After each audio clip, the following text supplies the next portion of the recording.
Olá, sejam bem-vindos ao Frente a Frente, que hoje recebe a promotora de justiça, Estela Cavalcante. Ela fala inicialmente sobre o lançamento do seu livro, intitulado Violência Doméstica em Tempo de Pandemia, repercussões do isolamento social nas relações familiares à luz da Lei Maria da Penha. A promotora de justiça lançou esse livro dentro de um contexto da sua dissertação de mestrado na Universidade Federal de Alagoas e aborda essa profunda análise sobre a Lei Maria da Penha no campo jurídico, como também coloca as questões do dia a dia na luta contra a violência doméstica. Portanto, eu agradeço a promotora de justiça, Estela Cavalcante, por estar aqui conosco. E daí eu pergunto, promotora, em relação ao que foi levantado no livro, pode-se dizer que ele hoje constitui uma contribuição jurídica e acadêmica? E Com obrigada certeza. mais uma vez por estar Eu que conosco. agradeço. Eu que agradeço, Gorete, a oportunidade de estar aqui no Frente a Frente com você, para que a gente possa difundir essa ideia, não é, de que é possível combater a violência contra a mulher no nosso país, porque a ideia de escrever esse livro, justamente nessa época de pandemia, foi para continuar colaborando com o combate à violência contra a mulher, porque os dados ainda são alarmantes, né? Mesmo antes da pandemia, a violência doméstica é algo que ainda a gente não conseguiu controlar no nosso país, né? As estatísticas demonstram um aumento considerável desses números, e o que acontece, que a gente observa, é que por mais que haja um combate, por mais que criem políticas públicas, mas ainda os fatos ocorrem, e quanto mais a gente trabalhar essas questões, né, na área acadêmica e também com as pessoas que atuam diretamente com as vítimas, capacitando-as para fazer um atendimento melhor, a gente vai estar contribuindo cada vez mais para que haja esse verdadeiro combate e a diminuição dos dados. Bem, com a pandemia e o isolamento social, é público e notório que houve uma explosão também da violência doméstica. Como essa questão é tratada no livro do ponto de vista científico, social, promotora? A partir de constatações por meio de estatísticas, né, de vários países do nosso mundo, nós vivenciamos essa questão da pandemia de uma forma global, e dados tanto daqui do nosso país, como da Europa, como dos Estados Unidos, e da Ásia também, comprovaram que houve um aumento assustador desses casos de violência em razão do isolamento social, pelo qual passaram todos esses países. Aqui no Brasil, as denúncias ao Disque 180, que é a Central de Atendimento à Mulher do Governo Federal, subiu 40% nesse período de pandemia. Segundo o Atlas da Violência de 2020, uma mulher é assassinada a cada 2 horas no Brasil. Isso é gravíssimo. A violência contra a mulher sempre foi uma questão gravíssima no Brasil. Em 2019, de acordo com o Anuário Brasileiro de Segurança Pública, a cada 2 minutos era criado um boletim de ocorrência com denúncia de violência contra a mulher. O feminicídio cresceu de forma assustadora também, 22% a mais do que em 2019, nos meses de março e abril. Então, a gente tinha que realmente encontrar uma maneira de proteger essas mulheres. Então, vários aplicativos foram criados, né, tanto na iniciativa privada como nos órgãos públicos, e foi aumentado o número de facilidades para que essas denúncias fossem ao conhecimento das autoridades, para que as mulheres se sentissem, mesmo em casa, mesmo em isolamento social, protegidas.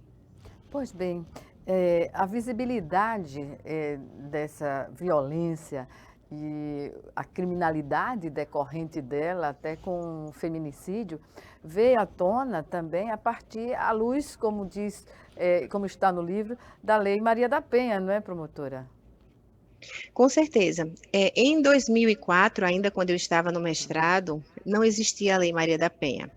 E eu trabalhava numa comarca muito violenta, uma comarca próxima a Maceió, e a gente vivenciava diariamente as mulheres numa situação de vulnerabilidade enorme. Então, a Lei Maria da Penha veio num tempo bom, não é? Cumprindo determinações tanto de organismos internacionais como do próprio sistema nosso brasileiro. O arcabouço, né, de proteção da Lei Maria da Penha é extremamente grande e veio fortalecer esse combate. Nós temos as medidas protetivas de urgência, que servem para proteger as mulheres, que possibilitam que o agressor saia do lar, né, com o afastamento deles, possibilita que essa mulher tenha um apoio por meio de deferimento de uns alimentos provisionais ou mesmo alimentos definitivos. Essas medidas vieram realmente assim proteger as mulheres nessa situação de violência. Como a senhora estruturou o livro que agora se transformou num embasamento científico que pode ser estudado no âmbito jurídico e também levado à comunidade acadêmica para uma discussão mais ampla com a juventude que a gente acredita será responsável por uma mudança de comportamento da sociedade nesse enfrentamento contra a violência à mulher? Inicialmente, eu apresento os tratados internacionais que o Brasil ratificou para que pudesse ter no seu arcabouço legislativo uma proteção para as mulheres. Mas, como ainda não existia uma lei específica, esse atendimento não era completo. Então, a Lei Maria da Penha é analisada, artigo por artigo, no livro. Toda a sua modificação ao longo desses anos de aplicação, desde 2004, né, desde 2006 para cá, 2004 foi o projeto de lei, 2006 a lei entrou em vigor, então, desde que ela entrou em vigor, houve uma série de alterações para melhorá-la, para torná-la mais eficaz na proteção às mulheres. No ano agora de 2020, inclusive, houve a publicação de uma outra lei, chamada Lei 14.022, que é a lei da pandemia, que veio justamente ajudar as mulheres que estivessem naquela situação de vulnerabilidade em razão do isolamento social. Durante esse período todo, né, nós fazemos esse levantamento, essa análise das mudanças da lei, colocamos no livro. E colocamos também toda a modificação que houve após a pandemia, não é? Os dados estatísticos que surgiram, a importância de continuar trabalhando essa temática com os operadores do direito, né? Nós vimos um caso recentemente agora em que se as pessoas estivessem melhor qualificadas e capacitadas para atuar diante daquela situação fática, não teria havido a repercussão na midiática que houve, repercussão social. Então, capacitar todas as pessoas que fazem atendimento às vítimas, sejam policiais, sejam membros do Poder Judiciário, membros do Ministério Público, advogados, é extremamente importante. A gente não pode deixar que a gente continue conversando sobre violência doméstica só no movimento feminista.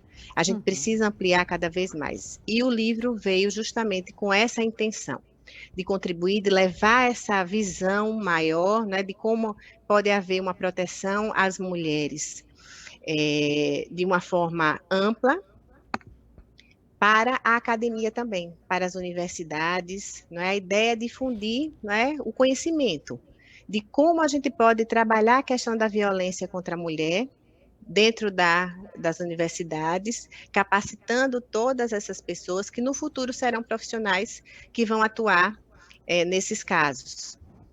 Pois é, a violência contra a mulher, no contexto internacional, é retratada como grave violação aos direitos humanos. E aí a gente se depara, digamos assim, com uma responsabilidade ainda maior para os governos dos países onde essa violência está sendo colocada de uma forma descontrolada, como no Brasil, por exemplo, a partir de todos os instrumentos existentes para punir os criminosos, não é? E nesse caso, como a senhora vê a política pública no Brasil de direitos humanos, a própria política de atenção à mulher nesses casos? Foi criado o Disque 180, que é a Central de Atendimento à Mulher, já há alguns anos, e tem se mostrado bastante eficaz. Não é? O Disque 180 é um número nacional que pode ser utilizado tanto pelas mulheres que estão em situação de violência, como alguém que tenha conhecimento de algum fato. Um vizinho, um parente, um amigo, alguém que conheça aquela realidade pela qual aquela mulher está passando, pode denunciar pelo Disque 180. E outras políticas públicas também foram criadas, né? Campanhas educativas. No interior do estado também houve a interiorização das delegacias. Aqui em Alagoas nós temos delegacia especializada para atender as mulheres, tanto na capital como em Arapiraca. Nós temos núcleos especializados também. No Ministério Público nós temos o Núcleo de Defesa da Mulher. Na Defensoria Pública também tem um núcleo específico que faz esse atendimento. Existem políticas públicas voltadas a uma atenção psicossocial, também das mulheres em situação de violência e seus familiares. Existe a Casa Abrigo, que vai possibilitar que as mulheres que não possam ficar em casa, que não tenham para onde ir, sejam acolhidas durante o período em que elas estejam sendo ameaçadas. Então, essas políticas foram efetivadas pelos governos ao longo dos anos, mas a gente não pode deixar de continuar investindo. É extremamente importante que também se trabalhe a questão da prevenção, não é? Campanhas educativas, cada vez mais a gente precisa difundir. O Ministério Escolas, Público, no mês de agosto... promotora, perdão, no quesito, nessas questões educativas, as escolas cumprem um importantíssimo papel, não? Com certeza, com certeza. Trabalhar a criança, trabalhar o adolescente, para que ele possa tanto informar uma questão de violência pelo qual a criança está passando, o adolescente está passando, ou mesmo a sua mãe, não é? A gente desmistificar isso é extremamente importante, é trabalhar essas questões também nas escolas, eu acho importantíssimo. Desde pequeno, formar um cidadão mais consciente dos seus direitos, das suas obrigações, né? E trabalhar essas questões familiares também. É papel da escola. Promotora, vamos chamar agora o nosso primeiro intervalo e o Frente a Frente volta em 1 minuto. Até já.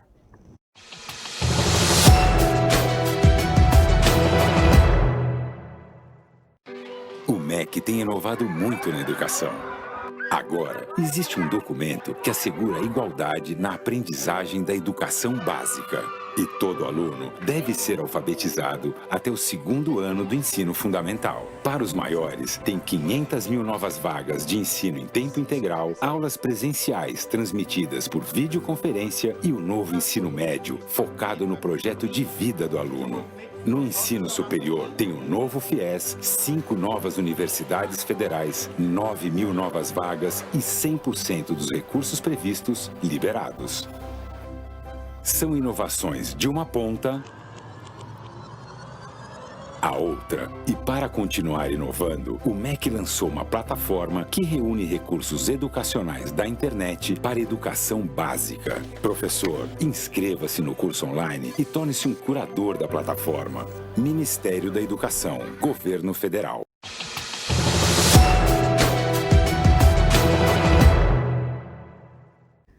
De volta com o Frente a Frente, que hoje recebe a promotora de justiça Stella Cavalcante, ela que é autora do livro Violência Doméstica em Tempo de Pandemia, Repercussões do Isolamento Social nas Relações Familiares, à luz da Lei Maria da Penha. Promotora, Instrumentos, nós falávamos anteriormente sobre os instrumentos criados para a proteção da mulher, em benefício das mulheres que sofrem a violência doméstica. Eu diria que a Patrulha Maria da Penha cumpre um importante papel nesse sentido aqui no estado, não? Com certeza, a Patrulha Maria da Penha é uma política pública estadual que foi criada justamente para que as medidas protetivas sejam verificadas se estão sendo verdadeiramente cumpridas da forma como a justiça determinou. Então, a patrulha é chamada para que verifique, de acordo com a medida protetiva que foi aplicada, se a mulher realmente está protegida, se o agressor não está violando aquele espaço que foi determinado que ele não pode entrar em contato com ela, com os filhos, muitas vezes. Então, a Patrulha Maria da Penha tem evitado muito a reincidência nos casos de violência contra a mulher. Então, a gente ampliar esse atendimento é extremamente importante. Recentemente, o município de Arapiraca recebeu também a Patrulha Maria da Penha para ajudar no combate à violência contra a mulher e para verificar lá também se as medidas protetivas estão sendo cumpridas, fazer essa fiscalização. Nos mecanismos para a repressão à violência doméstica, que conjunto de medidas a senhora avalia como mais eficiente tem se mostrado na prática no Brasil e particularmente aqui em Alagoas? Eu acho que trabalhar a cultura de gênero, possibilitar também que as mulheres se qualifiquem profissionalmente, porque muitas ainda dependem economicamente dos agressores e isso faz com que as mulheres sofram ainda por muito tempo a violência antes de tomarem uma posição, de romper com aquele ciclo da violência. Lenore Walk, que foi uma pesquisadora americana, ela explicava o ciclo da violência e dizia que a mulher precisava de um tempo para que ela conseguisse romper com aquele ciclo, que ia desde uma primeira agressão, a um pedido de desculpas, até uma reconciliação, e a mulher muitas vezes vivia naquele ciclo de violência presa durante muito tempo, e muitas vezes em razão de depender economicamente. Então, trabalhar também essa questão de possibilitar às mulheres uma independência financeira, né, fazer com que ela se capacite, que ela estude, porque muitas ainda são analfabetas ou semi-analfabetas, trabalham em condições subhumanas, então a gente precisa também fazer com que essas mulheres sejam capacitadas para conseguirem viver uma vida livre da violência, uma vida feliz, uma vida em que possa fazer com que elas criem seus filhos de uma maneira mais tranquila, né, em paz.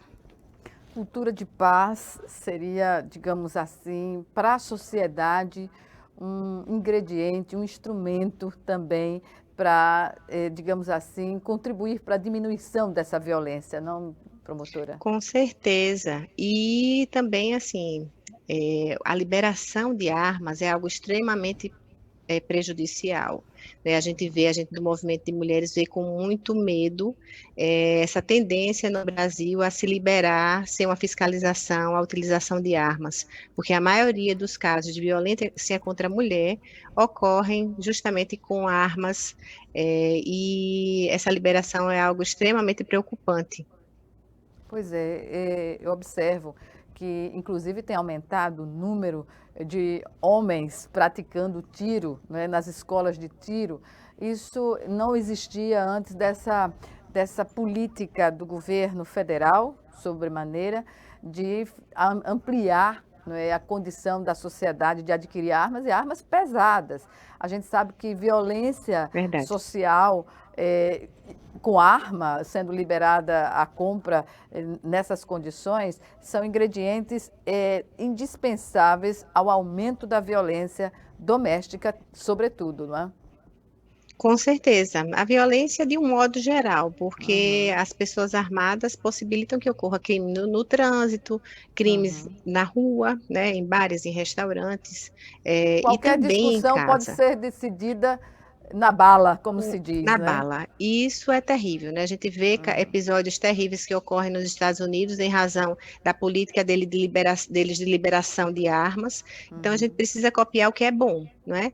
E não o que traz prejuízos para a sociedade. E essa liberação, para mim, eu acho assim, extremamente preocupante. E a sociedade é interessante que a sociedade em geral, que não compactua, que não aceita a violência, nem qualquer instrumento que venha fazer ela aumentar, tem se posicionado. É uma situação que até é estranha do ponto de vista da análise social, não? É verdade. Nós temos índices alarmantes em toda a área com relação à violência, né? Então, a violência urbana é terrível, a violência em razão do tráfico, e a violência doméstica e familiar também. Então, é muito importante que haja uma discussão com a sociedade com relação a essa questão, porque senão nós vamos, ao longo dos anos, ter cifras ainda maiores com relação à violência no nosso país. Até porque arma não condiz com a paz, não é? É verdade. Há um contraditório aí. Não se Total. adquire arma para pregar o amor, né? Ou para pregar a paz. É porque a ideia que se passa é que seria para a proteção das pessoas, mas eu vejo com muita preocupação, porque ao mesmo tempo eu não sei se as pessoas estão preparadas para utilizar esse armamento, e não é feito uma capacitação, uma verificação por meio do Estado, né, de modo geral, da Do federação com relação perfil a isso, se há da pessoa, perfil, né? uma avaliação maior, né, para que seja liberado esse armamento. Então, é muito temerário. Bem, o que dizer no contexto da violência doméstica no país sobre estatísticas? Ainda estão abaixo, ou mais abaixo da realidade existente? O que é que a gente observa? Ao longo dos anos, desde o início da aplicação da Lei Maria da Penha, nós observamos que houve um crescimento no número de denúncias. Mas o que é que isso reflete? Para mim e para outros estudiosos do tema, não é que houve um aumento assustador da violência, mas havia uma demanda reprimida muito grande. As mulheres não tinham forças, não tinham uma lei que as protegesse para poder denunciar. Subnotificação, não é? Havia uma subnotificação. Então, ao longo dos anos, as mulheres foram se informando, verificando as campanhas com relação às denúncias, sabendo da existência do Disque 180, que com o telefonema ela pode obter uma ajuda ou uma informação sobre onde receber uma ajuda no seu estado, e as denúncias foram aumentando. Então, o que a gente observa? Houve um aumento em razão de ter uma demanda reprimida, né? Muitas não tinham essa condição de denunciar, essa força, e ao longo do tempo se fortaleceram e estão denunciando cada vez mais. E durante a pandemia, ainda mais porque estava em isolamento social. E esse isolamento social aumentou, proliferou um problema que já existia, né? As mulheres que sofriam a violência, muitas vezes a violência psicológica em casa, tinham pelo menos o seu trabalho como refúgio. E durante o isolamento não havia isso. Então, elas estavam ali o tempo todo com os agressores, e isso realmente possibilitou um aumento dessa violência. Muitos casais separaram também, as estatísticas com relação à separação aumentaram muito durante esse período de pandemia, porque quando já havia problema, o problema se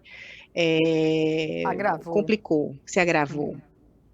Estatísticas mesmo do Tribunal de Justiça, entre janeiro e abril de 2020, foram concedidas 225 medidas protetivas a mulheres vítimas da violência doméstica em Alagoas, que é um número superior se comparado com esse mesmo período de 2019. Então, mostra que realmente elas se fortaleceram, né? E não, mesmo durante o isolamento social, criaram coragem e denunciaram. Pois bem, o Ministério Público criou um aplicativo Proteção Mulheres, não é? Diante desse quadro. O que dizer desse aplicativo? Como a sociedade está, como se diz, utilizando, e como fazer o atendimento às mulheres que buscam ajuda através desse aplicativo? A ideia surgiu em razão de um plantão. Eu estive de plantão no começo da pandemia e verifiquei um aumento enorme da violência. O final de semana inteiro houve relatos de violência contra a mulher e coisas assim bastante preocupantes, né? Ameaças, tentativas de homicídio. Então, no mês de agosto, nós víamos há algum tempo conversando com o pessoal da TI, do Ministério Público, desenvolvendo um aplicativo que possibilitasse às vítimas um atendimento rápido, um contato rápido com o promotor de justiça do estado todo. Esse aplicativo não serve só para Maceió, serve para todo o estado de Alagoas, porque a mulher, por meio do aplicativo Proteção Mulheres, pode baixar ele no seu celular, deixar ele lá escondidinho e, numa necessidade, fazer a sua denúncia. Pode mandar vídeo, pode mandar fotos, pode mandar uma simples informação. Nós fizemos também durante o mês de agosto, o Agosto Lilás, que foi uma campanha pedindo para que os vizinhos, as pessoas que tomassem conhecimento de um caso de violência doméstica também participassem, colaborassem com o Ministério Público com as denúncias, não deixasse apenas a mulher ser responsável por isso, porque muitas vezes ela não tem condição. Passa 100% ela está envolvida do dia ao lado do seu agressor, ao não é, lado doutora? do agressor. Então, a gente fez essa campanha justamente para conclamar a sociedade para se unir a essas mulheres em situação de violência e colaborarem também com o Ministério Público. E aí o app foi lançado no mês de agosto e nós estamos aproveitando todas as oportunidades para divulgá-lo, porque quanto mais mulheres souberem da existência dele, mais estarão protegidas. A ideia é essa, Proteção Mulheres é o nome do app, ele está disponível tanto para Android como para iPhone, gratuitamente, né? Foi o Ministério Público construir essa ferramenta para o estado de Alagoas, para todas as mulheres se fortalecerem, mesmo em casa, e não serem tolerantes com relação à violência. Ocorrendo, denunciem. Pois é, a sociedade tem um importante papel na diminuição dos casos da violência doméstica. Doutora, nós vamos chamar o nosso segundo e último intervalo. Em 1 minuto, estaremos de volta. Até.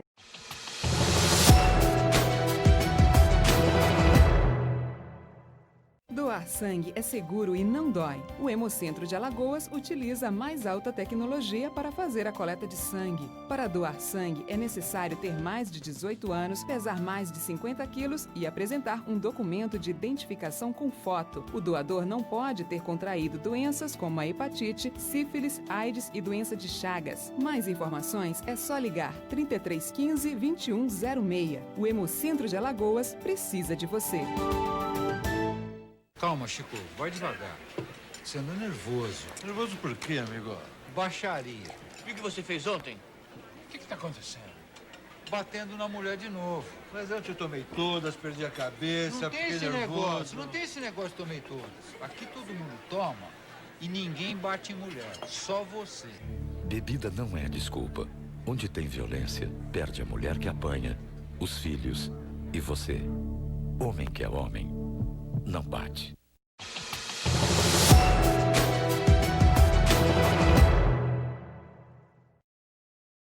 Voltamos para o último bloco do Frente a Frente, que hoje recebe a promotora de justiça, Stella Cavalcante. Ela fala sobre o seu livro, lançado ultimamente, intitulado Violência Doméstica em Tempo de Pandemia, repercussões do isolamento social nas relações familiares à luz da Lei Maria da Penha.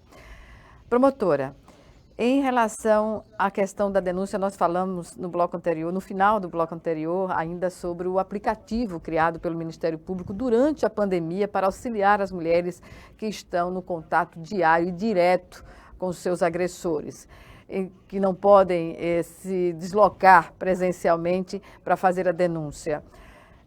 Esse aplicativo, ele indica que também a sociedade pode aderir àquela máxima que diz, na briga entre marido e mulher, a sociedade pode mexer com a colher.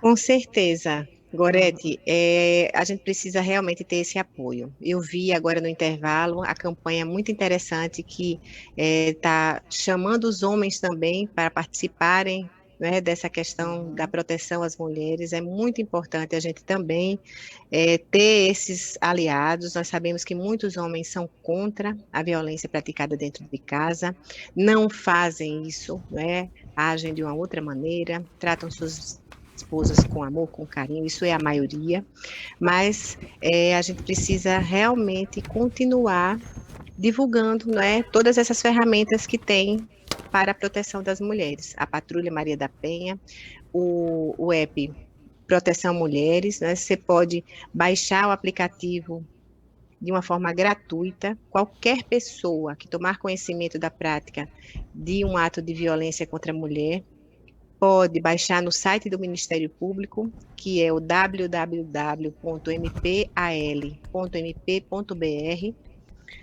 e como diz a nossa logo da campanha, sua atitude salva. Então a ideia é justamente chamar um vizinho, um amigo, um parente, né, para que conheça o app, pode baixar no seu próprio celular e ajudar essa mulher a romper com o ciclo da violência e para se proteger. Tanto proteger ela mesma, como seus familiares. Porque a violência contra a mulher, ela tem um reflexo extremamente negativo também com relação aos filhos. Muitos agressores foram filhos de mulheres que sofreram a violência e não se trabalharam e acabam repercutindo isso num futuro relacionamento. As estatísticas também mostram isso com relação à violência, né? Que se a gente não romper com isso desde o começo, se não trabalhar também as crianças e os adolescentes que foram vítimas indiretas desses casos, né? Que presenciaram a violência na família, também essa violência não acaba, porque eles podem no futuro também tratar suas mulheres dessa forma violenta, porque não aprenderam a lidar com as suas emoções. Pois é, a criança absorve todo o movimento da casa, do lar, das relações, dos sentimentos que são colocados no dia a dia, não é? Então, a criança, na verdade, quando vê mãe e pai se duelando, ela está absorvendo que aquele tipo de relação é o que é o normal. Ela não tem parâmetro para ver um casal que se dá bem, que se respeita, que se harmoniza, daquele que vive brigando o tempo todo, às vezes até por nada. Eu perguntaria, o componente, qual o componente mais relevante que determina a violência doméstica, a violência contra a mulher? Seria uma questão de poder, promotora? Ao longo dos anos, a gente observa que essa relação de poder é extremamente presente nos casos de violência contra a mulher. E também essa questão que eu apresentei para você, não é? Os filhos da violência. Muitas vezes o agressor, ele dentro de casa, né, ele vivenciou aquela questão da violência e ele não trabalhou isso dentro dele. Então, quando ele vai se relacionar com a mulher, ele acha que ele pode tudo, né, que aquela mulher é propriedade dele, né, que é uma questão de uma força que ele tem com relação a ela e quer manter de toda maneira. Então, muitas vezes, quando ela quer romper com aquela relação, ele não permite, né? Então ele agride, ele faz a violência psicológica e às vezes até o feminicídio, né? Os dados com relação ao feminicídio. Repete, não é? De geração é um ciclo que se repete, infelizmente. Então, a gente precisa realmente romper com isso aí por meio de campanhas educativas e trabalhar a criança, trabalhar o adolescente com valores, né, valores ligados à família, ligados à paz, né, à harmonia, ao amor, que é o que deve nortear as relações familiares. E hoje, como se avalia a juventude nesse contexto? No geral, há uma evolução ou não? É difícil fazer essa análise, não é? A gente nota, assim, que há um aumento de violência de um modo geral, né? As ruas demonstram isso, mas a gente não pode perder a esperança. Então, eu sou muito otimista com relação ao futuro, né? Eu tenho uma filha criança ainda de 8 anos, tem uma outra que já tem 20 anos, que já vai estar se relacionando com pessoas, mas a gente tem que educar essas meninas, educar esses meninos, para que eles sejam pessoas honestas, né, que deem valor ao trabalho, que queiram se desenvolver, que queiram praticar o bem, né, que queiram ser boas pessoas. Eu acho que o trabalho da família, a família tem uma participação enorme, e também a escola, né, trabalhar essas questões ligadas à família, ligadas à ética, à forma de proceder, com dignidade, com equilíbrio, com amor, com harmonia nas famílias. Pois é uma mudança cultural que se exige, digamos assim, para que essas práticas corretas sejam exercidas, sobretudo em casa, no lar, onde começa a convivência social, né? Verdade. O que eu acho que não contribui é, por exemplo, algumas músicas que são feitas que desvalorizam a mulher, que fazem com que a mulher fique extremamente sexualizada.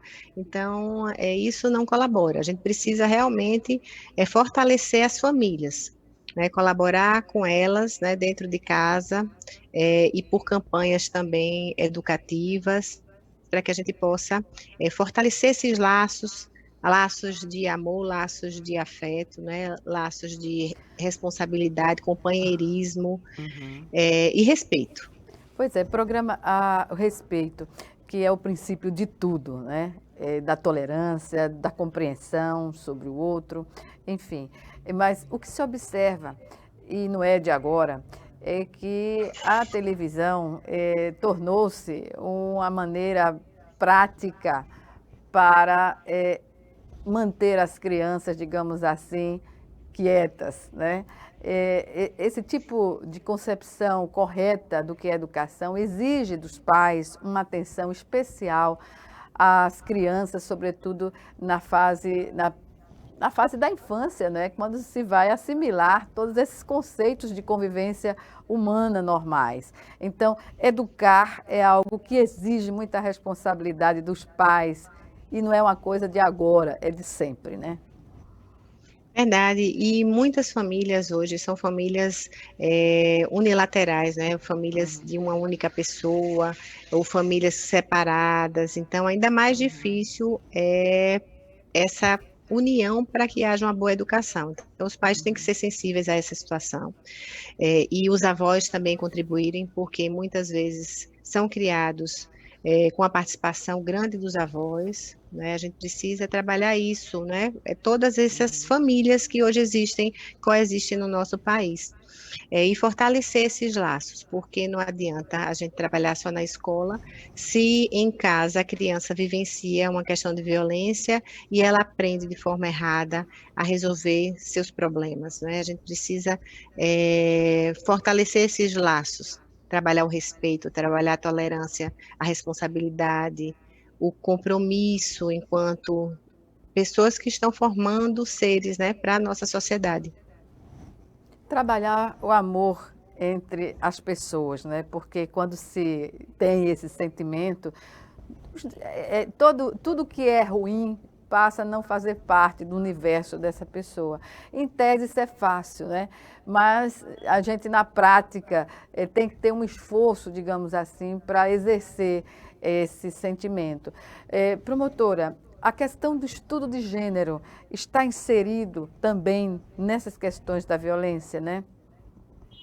Com certeza, para que possa mostrar as diferenças, né, entre os gêneros e o que faz cada um ser especial, né, da mulher, o homem, né, a importância de cada um dentro da relação familiar, né? A Constituição trouxe a igualdade de direitos entre homens e mulheres, e a gente precisa possibilitar que isso realmente ocorra, né? É uma mudança de paradigma que antes exigia da mulher uma subserviência com relação ao homem, né? E hoje exige de todos uma participação igualitária, né? A gente precisa mostrar aos homens e às mulheres que eles podem viver de uma forma harmônica juntos, um respeitando o outro, para que as famílias estejam mais protegidas e possam proteger seus filhos, protegê-los das drogas, porque em muitos casos em que há violência dentro de casa, a criança procura o refúgio na droga, procura o refúgio no tráfico,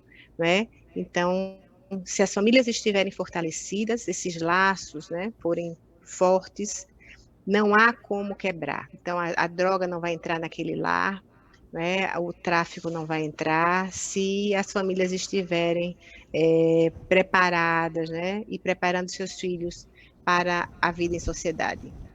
E a droga é um componente de violência nas famílias também, não é? E isso não está relacionado apenas às famílias das classes sociais, digamos assim, que estão abaixo da linha da pobreza. Não, é uma questão que está colocada em todas as classes sociais. De saúde pública, inclusive, né? A gente tem que ficar atento com relação a esses sinais, né? Verificar em casa como está o filho, se está muito recluso dentro de um quarto, com quem ele anda, não é? Se relaciona na internet também. Com quem se relaciona na internet, porque a droga realmente está presente, né, em todos os locais. Assédio, independente, todo tipo de prática negativa, independentemente, né, da classe social. Né? Então, o cuidado tem que ser grande, né? E essa questão da violência na família é algo extremamente preocupante, porque possibilita realmente que o adolescente que já estava vivenciando uma fase difícil da vida, né, que são as mudanças em razão hormonal, em razão de crescimento, né, desenvolvimento normal do adolescente, procure a droga como refúgio, já que a sua família vive numa situação de violência. Pois é, as famílias devem ficar atentas a que os filhos não sigam esse direcionamento das drogas ou de outras práticas erradas, porque é da observação da vivência em casa. Muita gente se surpreende, mas eu não acredito como foi que meu filho foi parar nas drogas. Mas tem que fazer uma autocrítica da sua atuação como família dentro de casa, né? As pessoas têm que ser iguais fora, dentro e fora de casa, né? Com certeza, dá responsabilidade também a esses jovens, né? Porque o que a gente observa é que muitas vezes esses meninos começam utilizando álcool e usam de uma forma sem moderação, de uma forma abusiva, e isso aí acaba levando a um consumo de droga, porque aquele álcool não faz mais efeito, e aí ele vai procurar algo mais, né, um diferencial, e entra na droga assim, de uma hora para outra, quando a família se vê com esse problema nas mãos. Muitas vezes tentam suicídio. Nós fizemos também no Ministério Público uma campanha muito forte com relação à prevenção do suicídio, porque tem aumentado muito no estado inteiro. Temos alguns projetos que trabalham essa questão, e tem muito a ver com a violência e com o consumo de drogas. Muitos casos de tentativa de suicídio. Pois é, estamos infelizmente no final da nossa entrevista, ainda teria outras questões para abordar, mas antes das suas considerações finais, promotora, eu gostaria que a senhora fizesse uma análise rápida da sócio-jurídica da violência doméstica aqui no Brasil, sendo uma referência internacional a partir da Lei Maria da Penha. Em síntese, o que é que se pode deduzir da referência que o Brasil tem com essa lei? A Lei Maria da Penha, ela foi considerada pela ONU como a terceira melhor lei de proteção à mulher do mundo. Então, a gente precisa realmente ter muito cuidado, aplicar a Lei Maria da Penha em benefício das vítimas e dos seus familiares, para que ela seja cada vez mais fortalecida, para que as leis que venham alterá-la não mexam, né, no seu cerne, no que ela veio mudar, né? A mudança que ela trouxe foi uma mudança extremamente importante. Ela é um microsistema de proteção às mulheres, porque ela traz proteção na área penal, proteção na área civil, né? Trouxe as medidas protetivas de urgência, que atuam em benefício das mulheres, né? Possibilitam que aquela mulher esteja mais protegida, porque possibilita um afastamento do agressor do lar, possibilita que ela tenha os alimentos mais rapidamente, enfim, todo o arcabouço dessa legislação veio em benefício e para proteger as vítimas da violência doméstica. A gente precisa dizer também que não só mulher, mas a mulher trans, né, também está protegida, as relações homoafetivas também, a Lei Maria da Penha foi extremamente sensível a essa mudança, com relação às famílias, então, também atua no caso de ser homossexuais, então é uma lei extremamente ampla que vem realmente a proteger todos que dela precisarem. Eu, infelizmente, tenho que comunicar que a nossa entrevista está se encerrando. Algumas considerações, promotora? Agradeço a oportunidade de estar aqui com você, foi extremamente gratificante para mim, né? Então, sempre que tiver interesse em discutir essa questão, quiser levar ao conhecimento do público, né, como as mulheres podem se proteger, podem entrar em contato comigo. Agradeço muito a oportunidade, espero que o meu livro seja muito bem aceito pela comunidade acadêmica, né? A ideia é justamente difundir essa questão, né? Como a gente pode proteger as mulheres de uma forma ampla e trabalhar a cultura de gênero e contra a violência. Muito obrigada, um abraço a todos. Obrigada também, é sempre um prazer entrevistá-la. E obrigada por sua participação hoje aqui conosco. Obrigada a você também que nos assistiu e até o nosso próximo Frente a Frente.